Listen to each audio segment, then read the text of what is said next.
You know that I just found out that one of my favorite bars is haunted? Katie's in Smithtown. It's apparently owned by the ghost of a 115-year-old bootlegger. And I used to go there for karaoke almost every Thursday. But I'm not worried because I live on Long Island. Don't know if you could tell by the voice and tone and everything about me. But every place is haunted here. There's some famous ones with names like Mount Misery, Half Hollow Road, Camp Hero, which is actually the basis for the show Stranger Things. Arguably the most popular haunted location on Long Island, though, is Kings Park Psychiatric Hospital. It's been closed for decades, but it is dogged with rumors of patient abuse, torture, and that it was the home to prefrontal lobotomies, shock treatment, and insulin shock treatments as well. Now, I personally haven't stepped foot on the property in years, not only because I don't really know what I'd do there other than walk around and check out the graffiti, but also because when I was in college, I saw a movie that kind of kept me out of abandoned asylums for a while.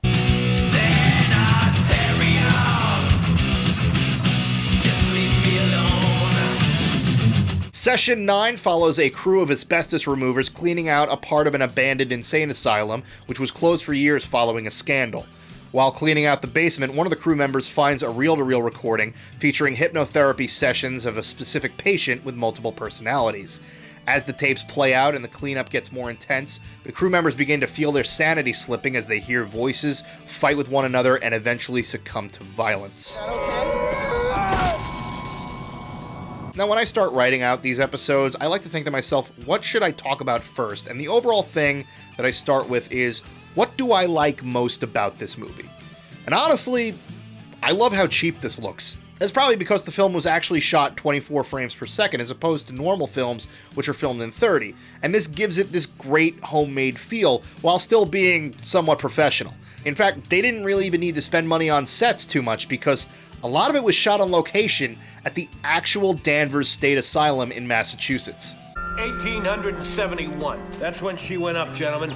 We called her the Kirkbride Building, named after Dr. Thomas Kirkbride. The building itself is a great setting for a horror film, even without the creepy torture implications associated with a lot of asylums. The building itself is even shaped like a bat, with people describing their locations in the building as like close to the head or the middle of the wing, which gives it this extra layer of weird creepiness. Slanting off to each side on these like giant crooked bat wings. You know, one for female patients, the other for male, you know? A bat. They seem to have as many shots of the building itself as they do the characters. And as they're going through the building, they drop little hints on what could possibly happen inside. There's a lot of talk about how patients were lobotomized, including one complete run-through of how the process works. A few simple, smooth up and down jerks to sever the lateral hypothalamus, all resulting in a rapid reduction of stress for our little patient here. And turns out that one guy finds a tool that actually makes it happen. And don't worry, it'll jump into more than one skull by the time the movie's over. There's also a bunch of walls that are covered in newspaper clippings and photos, and that's actually part of a therapy that was used. Like self-esteem. Yeah. You know, I feel good about themselves more at home. It's creepy, huh? So the setting of the building alone is creepy enough, but like all good hospitals, they kept files on their patients, and although they apparently like to dunk them in cold water and plunge metal into their brains, sometimes they used hypnosis instead. And they had some audio recordings to go with it. Nothing happened. Mary, something did happen. That's why we have these sessions, to help you remember, so you can get better, okay? The tape that's playing in the basement starts to parallel the feelings of the people currently inside the asylum cleaning it out.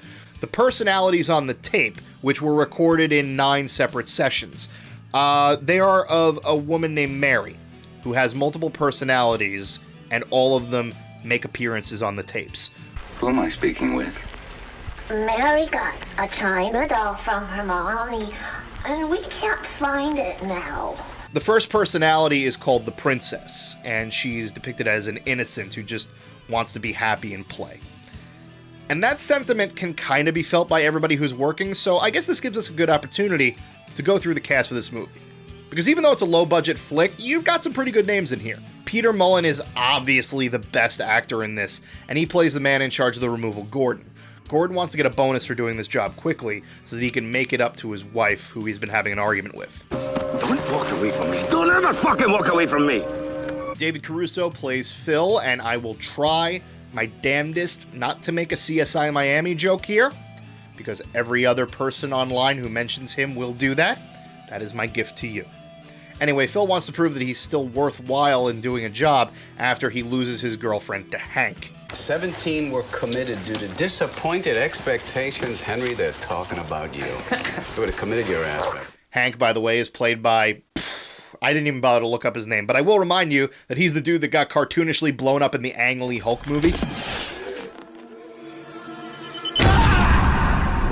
Both Hank and the other man in the crew, Mike, want to leave this job and make more money elsewhere, with Mike having dropped out of law school but still retaining a lot of the knowledge, and Hank, on the other hand, a little bit more willing to go for a get-rich-quick scheme.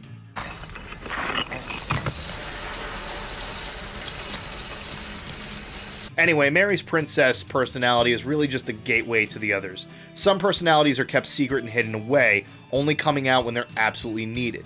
So, the second personality is called Billy.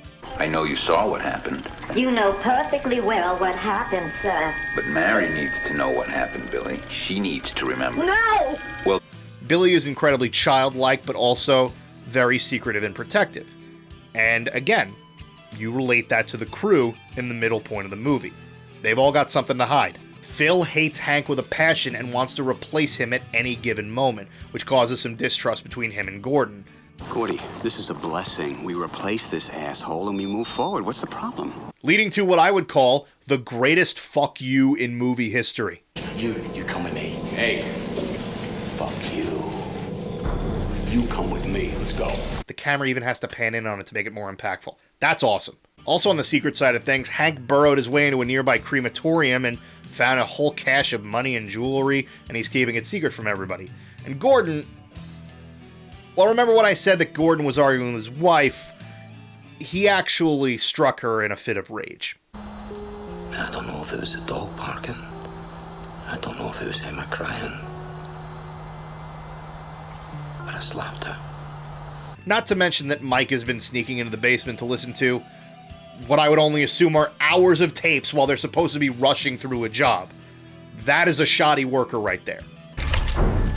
Billy, I need to talk to Simon. Billy, wait up, Simon. And everything builds up for the solid runtime of the movie until the third personality appears on the tapes, which only shows up during the last session that was recorded.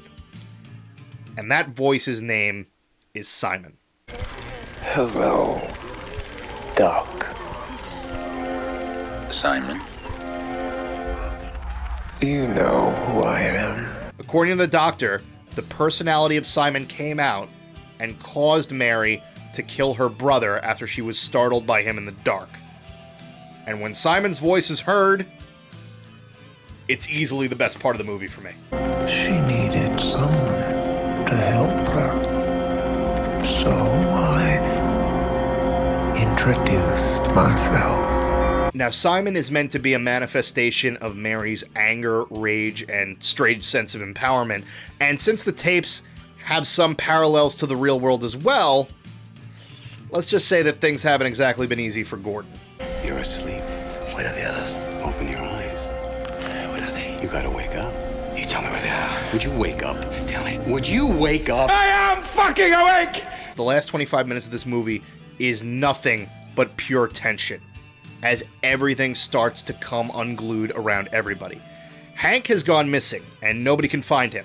A bunch of people assume he just won the lottery or something, which I think is kind of funny. Gordon's nephew, who has been established as having a fear of the dark, gets caught in the basement and gets covered in asbestos.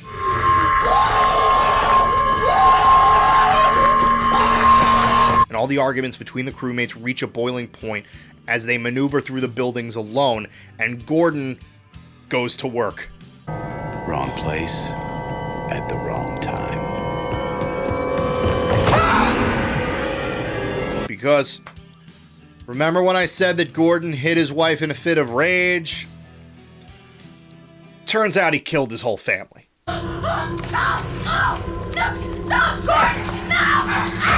Do it, Gordon.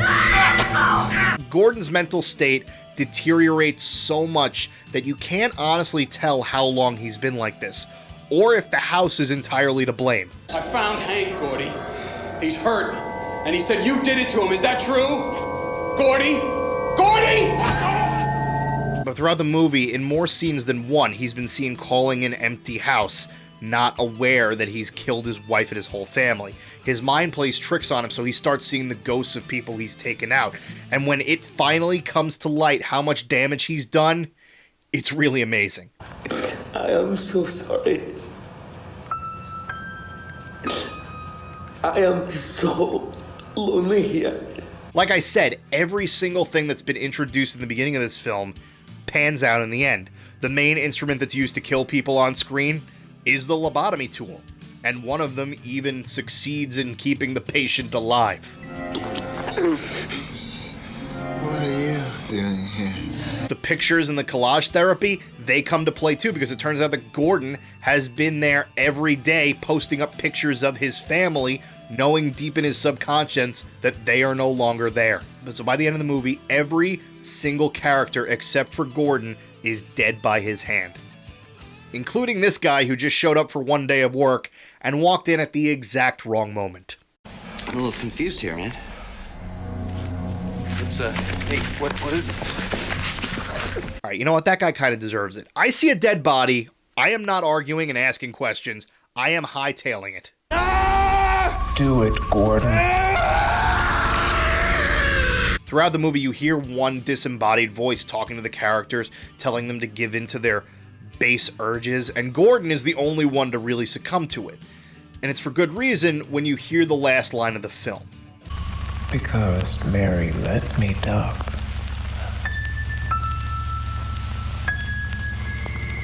They always do. On the tapes, all of the personalities say that they live in a specific part of Mary. The princess lives in the tongue because she likes to talk. Billy lives in the eyes because he can see everything. And Simon, well, I'll let him say it because it's my favorite line in the movie. And where do you live, Simon? I live in the weak and the wounded. Ugh. Anybody else get that chill? Who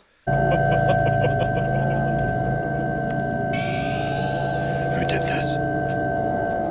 Well, he brought it on himself. There are some of the things about this movie that are a little flawed, like some of the shots are a little blurry when they're not meant to be. There's also a few moments of obvious use of stock sound effects and screams when they're not really necessary, but I think the one thing that I would definitely change about this is the soundtrack, because sometimes it works, but a lot of times it sounds like somebody accidentally turned on footage of a circus sideshow and sped it up 50 or 60 times. What are you doing? So I guess the last person that Gordon kills is the person playing that Calliope music in the background. Ah well. Can you forgive me? Can you forgive me? As far as low-budget horror flicks go, you could do a lot worse than Session 9. It's got an entertaining setting, a cool concept, a few great actors pulling it all together. There are some times where I feel like it's a bit of a slog to sit through, but you need all the quiet moments because everything adds up at the end. It builds up a decent aura of mystery around it with some solid suspense, and it introduces a supernatural element that doesn't really jump the shark. As far as haunted building stories go, it's no Shining, but it does a good job of presenting you with a terrifying situation and delivering on it. And you definitely leave every watch of it feeling a good sense of unease. And if you're like me, it'll make you think twice about entering abandoned buildings. Shout out to all my friends who do photography in those buildings for a career. You've got much bigger balls than I do. The lights went out. I got these in the van. Is that okay? Next time, we're going to talk about a home invasion movie that I actually really like.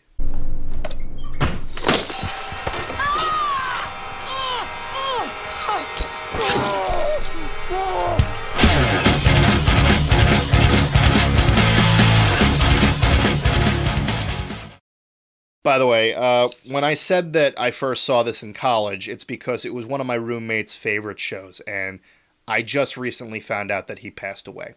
So, this episode is dedicated to Jacob Dabrowski. Rest in peace.